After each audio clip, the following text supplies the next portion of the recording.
Hi, my name is Andrea Sapos, and this is my 15-112 term project called PCB Logic Training. The goal of this program is to serve as a training game before you take on heftier packages like Autodesk Eagle for PCB layout. This is my welcome screen that includes instructions, the tools at your disposal, and keystrokes that you can use to navigate through the modes. Let's go to level 1. This is already complete. I'll get to that in a second, but the general layout of this program is that you have a schematic on the right. You can also toggle on and off hints on the right, and you have this bounding box, which is your circuit board with the components already placed on it, and it is your job to connect them. So my program works in that you connect them to your liking, and then you hit submit, and it uses breadth first search to tell whether or not all the components are connected properly, which includes error searching. So if you connect this, it'll give you a grade and it'll say nice job, your board could use a little bit of improvement. There are 3 modes: great, good, and needs work.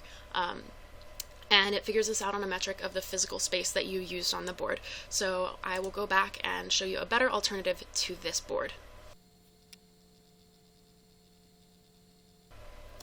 You'll notice that I just used the rip-up tool to take out all of these components. They can also be done with undo and redo if you would like, and now I'll show you the better solution.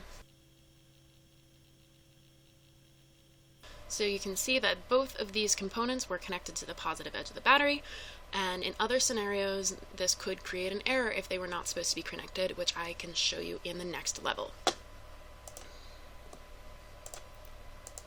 Level 2 is also mostly complete, and now I'll show you an error detection feature. Looking at this is very clearly wrong. These components are not supposed to be connected, but they are, and they don't connect through a node, they connect through white space. So when you hit submit, it will say that it's wrong. Another possible error that you could make is making that connection through nodes when it's not supposed to be. So we'll go to level 3, which hasn't been laid out yet. I'll pull up my save file in a second, but this is just to show you what these error wires are doing. So it can be a bit hard to decipher what the schematic is saying, so I've included these error wires to show specifically point to point, node to node, what needs to be connected. So you'll notice that R2 connects to C1 and Q1, so you can connect R2 and C1, then connect that to Q1 and do the same for the opposite side, and I will show you an error after I load this board.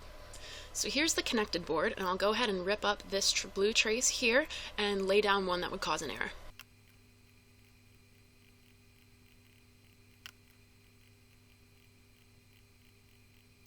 Okay, as you can clearly see here, these components are not all supposed to be connected, so this is an error and it does go through a node.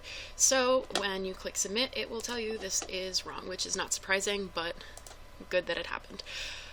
So the proper routing would be to use this on different layers, and that's part of the goal of this program, is to teach you that this is unacceptable and it needs to be done on different layers.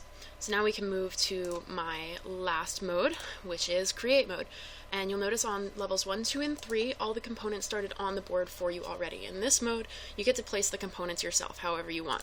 So if you click on the handle and then bring them into the circuit board, you need to have all of them in before you can go to connect mode, which is the same play mode that we experienced in levels 1, 2, and 3. So I'll go ahead and load that up for you guys right now. So as you can see here, I've put all the components on the board, and I've also done a little bit of connecting, so we'll move to play mode to finish it up. I've put all the top traces on, and we'll go ahead and move to the bottom so that I don't make any improper connections.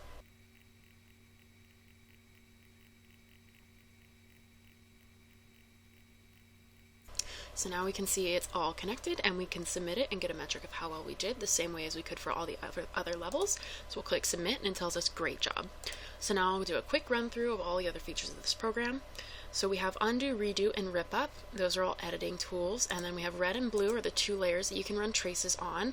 And an interesting feature of those is, since this is a representation of a physical object, you can only really see one side at a time.